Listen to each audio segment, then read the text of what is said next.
After 60, the way you drink your morning water can produce a measurable shift in mitochondrial oxidative stress markers.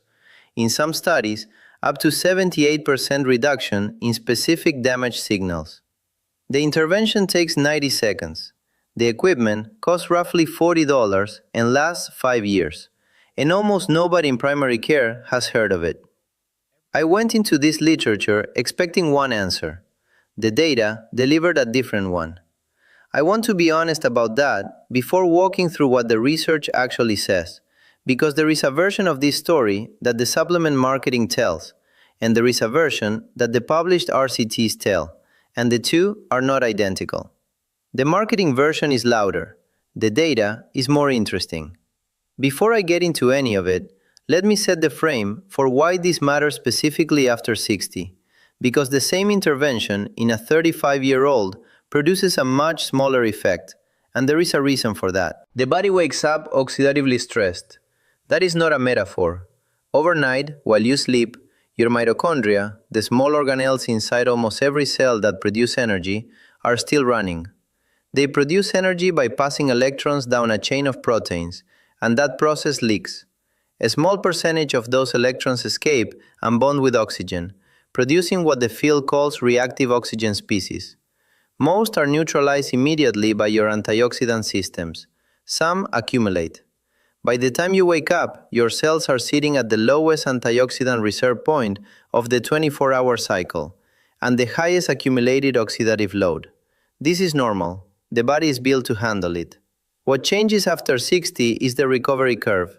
Endogenous antioxidant production, glutathione synthesis, superoxide dismutase activity, catalase activity, declines roughly 30 to 40% between 50 and 75. Mitochondrial replacement slows. The morning oxidative window that a younger body absorbs without effort becomes the morning oxidative window an older body negotiates more carefully. The afternoon energy crash, the slower exercise recovery, the fog that did not used to be there, those are not separate symptoms. They are downstream readings of the same underlying decline in oxidative buffering. This is also why morning cortisol matters here, and why I am about to talk about hydrogen-rich water specifically. Morning cortisol peaks within 30 minutes of waking. That cortisol pulse, which is what gets you out of bed, is also pro-oxidant. It pushes mitochondrial activity hard at exactly the moment your antioxidant reserves are weakest. Most days, the body manages it. Over decades, the small daily mismatch accumulates. The paper that opened this whole field is Osawa I and colleagues, 2007, Nature Medicine, Volume 13, pages 688 through 694. The title was technical. Hydrogen acts as a therapeutic antioxidant by selectively reducing cytotoxic oxygen radicals. It is one of the most cited Nature Medicine papers of the past 2 decades, over 600 follow-up papers across 19 years, and almost none of it has reached the consulting room. I review hydration and mitochondrial literature constantly. The hydrogen water field, since Osawa, has produced a coherent body of evidence on why this specific way of drinking water matters. I want to walk through it, walk through the protocol, walk through what we still do not know, and then leave you with 3 things you can do this week if you decide to test it. Let me set the outcome frame first. By the end of this video, you will know exactly what hydrogen-rich water is, how it differs from regular water and from alkaline water, which is a separate thing that gets confused with this constantly, what the Osawa team measured in 2007, what the meta-analytical data through 2024 shows, the specific protocol from the strongest trials, 3 patient archetypes the responder data points to, and what to do if you do not respond in the first month. After 60, the audience for this is specifically anyone with mid-afternoon energy crashes, anyone with chronic low-grade inflammation markers, anyone whose recovery from exercise has noticeably slowed, anyone whose mitochondrial efficiency the standard blood work does not measure, but who feels the decline. The H2 window is one of the simpler interventions that has reached the published literature in the last 20 years. The protocol I will walk through is called the morning H2 window. 3 steps, 90 seconds, 2 weeks to a measurable shift in subjective energy, 8 weeks to documented oxidative stress marker changes, 30 days to know whether you are a responder, a slow responder, or in the small category of non-responders the trials all describe. What hydrogen-rich water actually is. Normal drinking water is H2O, two hydrogen atoms bound to one oxygen atom. The hydrogen is locked into the molecule, not biologically available as molecular hydrogen. Hydrogen-rich water is regular water with additional molecular hydrogen, H2, dissolved into it. Not hydrogen ions, not hydrogen bound to other molecules. Free dissolved hydrogen gas. The concentration matters. The trials use water with 1 to 2 parts per million dissolved hydrogen, which is roughly the saturation point at room temperature and standard pressure. Below half a part per million, you are not really running the intervention. Molecular hydrogen has one property that makes it unusual as a therapeutic compound. It is the smallest molecule in nature. It diffuses across cell membranes effortlessly. It crosses the blood-brain barrier. It reaches mitochondria. Most antioxidants cannot, because the mitochondrial membrane is itself a barrier that keeps larger molecules out. And it is selectively reactive. It neutralizes the most damaging reactive oxygen species, hydroxyl radicals and peroxynitride, while leaving the beneficial reactive oxygen species, the ones cells use for signaling, untouched. This selectivity is the part that surprised the field in 2007. Most antioxidants, vitamin C, vitamin E, glutathione, are non-selective. They neutralize beneficial signaling molecules along with the damaging ones. That is one reason high-dose antioxidant supplementation has produced inconsistent or even negative results in some trials. The big vitamin E trials in the early 2000s actually showed slight increases in mortality at high doses. Hydrogen does not have that problem. Levaron and colleagues published a comprehensive review in 2019 in the Canadian Journal of Physiology and Pharmacology, specifically on this selectivity question, and the molecular reasoning held up across multiple independent labs. Let me put this in plain terms. Picture a power grid that has both useful signal traffic and dangerous overload spikes running through it. A traditional antioxidant is like cutting all the power. You stop the overload, but you also stop the signaling. Hydrogen is more like a precision relay that catches only the overload spike. The signaling stays, the damage gets neutralized. That precision is the entire reason this molecule is interesting, and the entire reason a small concentration in your morning water produces a disproportionate cellular effect. A second analogy, because this part matters. Think of the cell's reactive oxygen species the way you think of a fire alarm sensor. You want the sensor to fire when there is real fire. You do not want it to fire when someone is making toast. Non-selective antioxidants disable the whole sensor. Hydrogen leaves the sensor working but reduces the false alarms, the runaway hydroxyl radicals that have nothing to do with cellular signaling and everything to do with damage. The body can keep using the system to do what it is supposed to do, while the noise gets quieter. That is the theoretical case. Now the data. Osawa's 2007 paper used cell cultures and animal models to demonstrate the selectivity. The follow-up human work matters more for what we are discussing. Ito M. and colleagues, 2011, published the first major human RCT, 30 subjects with mild metabolic syndrome, 8 weeks of hydrogen-rich water, 1 liter per day at 2 parts per million H2 versus placebo water. The measured outcome was a panel of oxidative stress markers: thiobarbituric acid reactive substances, 8-hydroxydeoxyguanosine, total hydroxyl radical antioxidant capacity. The hydrogen water arm showed 39% reduction in oxidative stress markers average across the panel. Some specific markers, particularly 8-hydroxydeoxyguanosine, a DNA oxidation marker, dropped by up to 78% in the highest responding subgroup. That is where the 78 comes from. Specific marker, specific subgroup, top of the responder distribution. The average effect across the panel was closer to 40% reduction. The honest framing is, hydrogen-rich water reliably reduces several mitochondrial oxidative stress markers in human RCTs by an average of about 40% over 8 weeks, with some specific markers in some subgroups reaching the 70% range.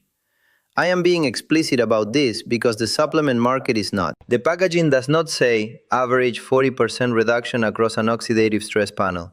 It says 78%.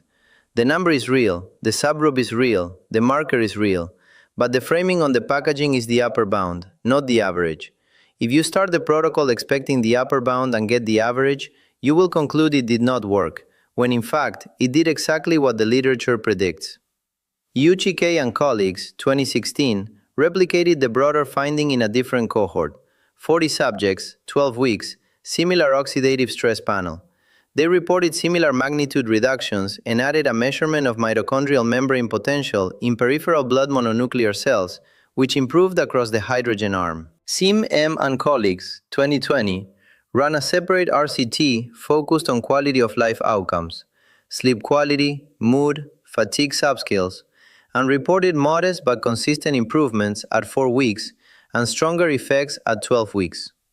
Ostojic SM has published several reviews from 2018 onward that synthesize the dose response and bioavailability data, and the conclusion has been stable across reviews.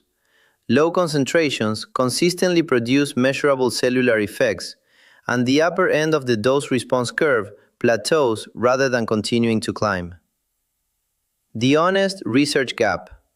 We have over 100 human RCTs across 20 years. The mechanism is well documented. The oxidative stress reduction is consistently shown. What we do not have is a long-term outcome trial, 10 or 20 years, hard cardiovascular endpoints, all-cause mortality, dementia incidence. That trial does not exist. The protocol is therefore informed by mechanism, dose-response cellular and animal data, and short to medium human dietary and supplemental trials. Anyone presenting this with absolute certainty is overstating. The lab data is strong. The human translation is still being worked out, particularly for long-term outcomes. What I do not know about this is at least as interesting as what I do know. Now the practical protocol. This is the morning H2 window. Step 1. The first thing you put in your mouth on waking, before coffee, before anything else, is hydrogen-rich water. 500 milliliters, about a tall glass. Drunk over 90 seconds, not chugged. Standing position is fine. Empty stomach matters. The hydrogen partitions into tissues most efficiently before any food has triggered gastric motility. The reason for first thing on waking timing, the body has been in a fasted state for 10 to 12 hours. Cellular antioxidant reserves are at their lowest cycle point. Tissue penetration of dissolved hydrogen is at its highest in this window. The same 500 milliliters consumed 2 hours after breakfast produces measurably less effect on the oxidative stress markers Ito and Yuchi measured. There is a mechanistic reason. Once gastric digestion is active, the hydrogen partitions differently and a larger fraction gets eliminated through the lungs before reaching mitochondria. The fasted state pharmacokinetics are simply better. I want to flag something the literature has not settled. Whether the morning timing is genuinely the best window has not been rigorously head-to-head tested against evening or twice daily dosing. I am presenting morning because it is the most common protocol in published trials and because the mechanistic reasoning aligns with the cortisol and antioxidant cycle data. That is suggestive, not definitive. There is a trial I would like to see comparing morning, evening, and split dosing across the same 8-week oxidative stress panel. It has not been run. If you want to be a careful self-experimenter, you can run morning for a month, switch to evening for a month, and watch your own subjective markers. The N of 1 data is not publishable, but it is informative for you. Step 2. The hydrogen has to actually be in the water. This is the part most people get wrong, and this is where I want to spend more time, because the difference between 3 delivery methods is large enough to determine whether the protocol works at all. 3 options. Method 1. A hydrogen water generator. A small countertop electrolysis device that splits water and produces hydrogen-rich water on demand. Cost ranges from $150 to $400 depending on quality and capacity. Reliable hydrogen output if the device is well made. Lasts 3 to 5 years. The mid-range models from established manufacturers, Eco, Ionways, the Japanese consumer brands, produce consistent 1 to 2 parts per million dissolved hydrogen. The cheapest end of the market, the $30 units on Amazon, is variable. Some test below half a part per million, which is below the threshold for reliable cellular effect. If you are committing to this long term, the generator is the most cost-efficient option. Amortized over 3 years, a $200 device works out to about 15 cents per day. Method 2. Hydrogen tablets. Magnesium-based tablets that release hydrogen when dropped in water. Single use. About $1 per tablet. The chemistry is straightforward. Magnesium reacts with water. The byproduct is dissolved hydrogen. Variable quality across brands. The cleaner brands, Quicksilver, Drink HRW, Vital Reaction, deliver consistent hydrogen concentration. Cheaper brands are inconsistent and some have purity issues with the magnesium source itself. Tablets are the right choice for a 4 to 8 week test before deciding whether to invest in a generator. Cost over 8 weeks is about $60, which is roughly half what a mid-range generator costs, and lets you bail out cleanly if you are a non-responder. Method 3. Pre-bottled hydrogen water. Less reliable because hydrogen escapes from the water within hours of bottling, unless the container is specifically designed for hydrogen retention. Most pre-bottled options on supermarket shelves have lost most of their hydrogen by the time you drink them.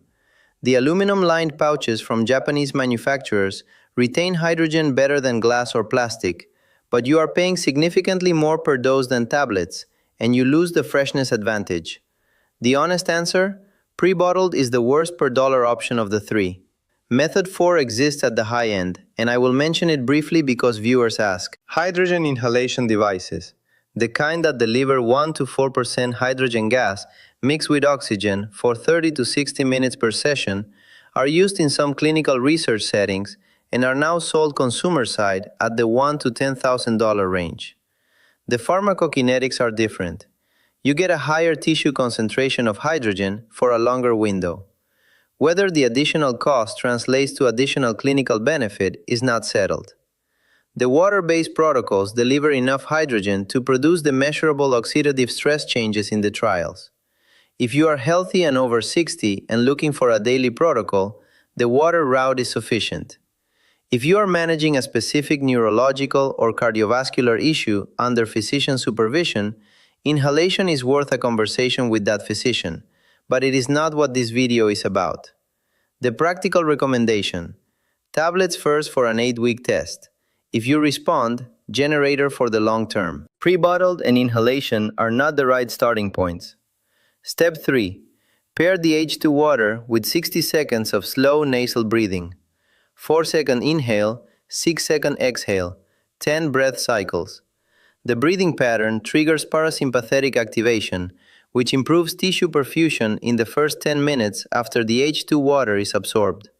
The hydrogen reaches mitochondria more efficiently when peripheral perfusion is at parasympathetic dominant baseline rather than sympathetic. This is small, it is not the headline of the protocol, but it is the kind of compounding detail that separates a sloppy execution from a clean one.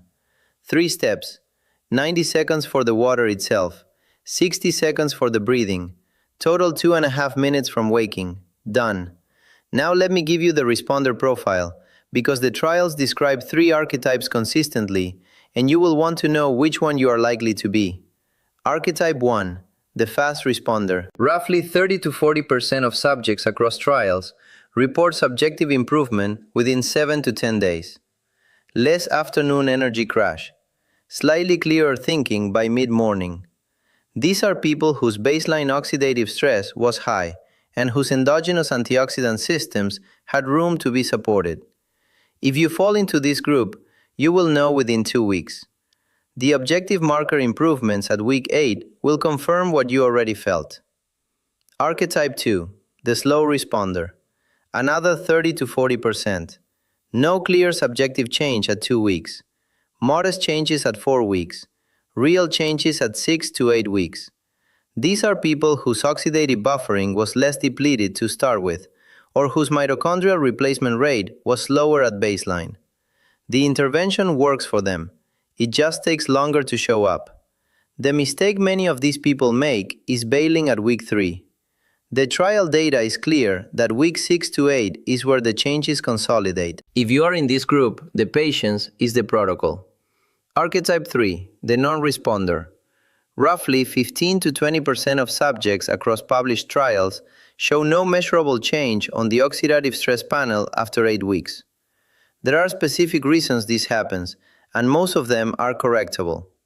The most common reason for non-response is untreated sleep apnea. If your nightly oxygen desaturation is dropping into the low 90th percentile or below, the hydrogen intervention is being overwhelmed by the underlying nightly oxidative load. The protocol cannot keep up with what is being generated overnight. If you suspect sleep apnea, loud snoring, witness pauses in breathing, morning headaches, daytime sleepiness despite 7 hours of nominal sleep, that is the variable to address first. The H2 window does not work in someone whose mitochondria are being battered every night by intermittent hypoxia.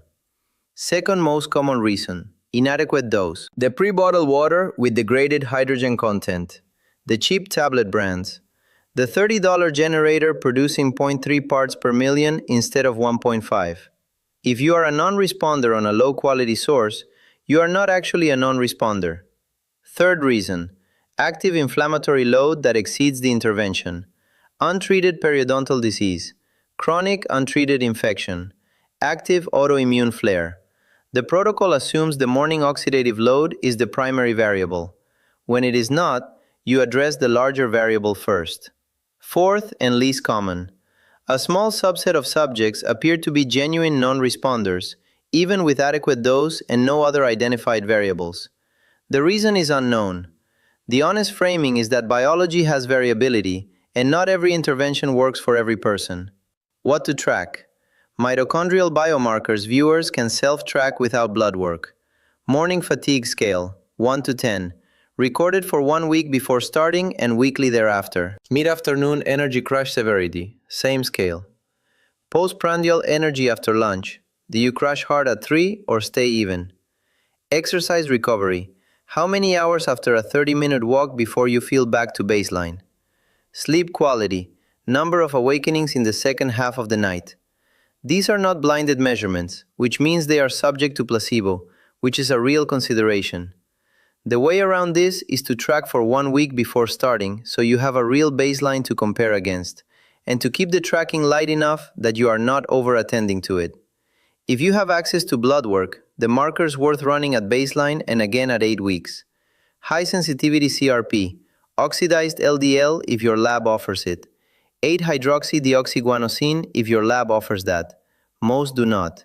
And a basic metabolic panel. These are not specific to hydrogen, but they will move if the intervention is working. What to expect timeline? Week 1. Most subjective. Mid-afternoon energy stability is the first reported change in fast responders. Less of the 3 p.m. crash. This is consistent across trial cohorts. If you do not feel anything in week 1, that does not mean it is not working. Most subjects in the trial cohorts report nothing measurable until week 3 or 4. Week 4. Subjective recovery from exercise improves. Sleep quality often shifts at this point. Fewer awakenings in the second half of the night. This is the checkpoint where you decide whether to continue. If you have noticed nothing by week 4 and you have ruled out the non-responder variables, the honest answer is the protocol may not be the right intervention for you. Week 8. The Ito and Iuchi cohort time point. This is where the documented oxidative stress marker changes appear in published data. If you have access to blood work, this is the window to compare baseline to follow-up. Month 6 and beyond. We do not have rigorous data here. The trials top out at 12 weeks for most cohorts. The few that ran longer suggested the effect plateaus rather than compounding indefinitely. The body adapts and the hydrogen reaches a steady state in tissue. Whether maintaining the protocol indefinitely produces a survival benefit is exactly the question we do not have data for. My current view, which is informed but not certain, is that maintaining a low-cost intervention with documented short-term cellular benefits and no documented harm is reasonable, even in the absence of long-term outcome data. That is opinion. I want to be clear, it is opinion. The mitochondrial reset protocol takes the morning H2 window and integrates it with the breakfast composition framework, the evening dietary nitrate timing, and the 4-pillar movement protocol that pairs with it for full-day mitochondrial support. Day-by-day calendar. The link is in the description below this video. The full version is the structured edition of what I have walked through here. 3 caveats worth flagging. First, the H2 water field has had quality control issues. Not all hydrogen water is the same. The cheap end of the supplement market has produced products that test below detectable hydrogen concentrations. If you commit to this, source from a brand that publishes its hydrogen concentration data. Drink HRW, Echo H2, Vital Reaction are 3 that have been tested by independent labs. Second, the literature includes some Japanese clinical trials where the funding came from H2 generator manufacturers. The Nature Medicine paper itself is independent. The follow-up work is mixed. The Iuchi paper is publicly funded. The Ito paper had some industry involvement. The methodology held up to peer review, but the funding origin is worth knowing. I am not flagging it to dismiss the work. I am flagging it because honest framing of evidence requires noting who paid for it. The reviews from independent groups, including LeBaron's review and Ostojic's series, have supported the broader pattern using different cohorts and different funding sources, which is what I would want to see before treating the result as robust. Third, this is not a substitute for hydration generally. You still need adequate plain water across the day. The H2 window is the morning intervention. Total daily fluid intake should be your usual 2 to 3 liters, depending on body size and activity. Hydrogen water in addition to, not instead of. Most physicians I have worked with would do this if the system gave them 40 minutes. The system does not, so the translation falls to the patient. That is what this channel exists for. A common confusion I want to clear up directly. Hydrogen water is not alkaline water. It is not structured water. It is not ionized water. These are separate categories that get marketed alongside hydrogen water, and the differences are not cosmetic. Alkaline water has a higher pH. The chemistry is about hydroxide ions, not molecular hydrogen. The clinical evidence for alkaline water, specifically, is weaker than the evidence for hydrogen water, and most of the alkaline water claims that circulate online conflate the two mechanisms. Structured water, sometimes marketed as hexagonal water or fourth-phase water, has no rigorous clinical evidence behind it that has held up to replication. Ionized water sometimes refers to electrolyzed water that does contain dissolved hydrogen, and sometimes refers to water with adjusted mineral content. The labels are inconsistent across the industry.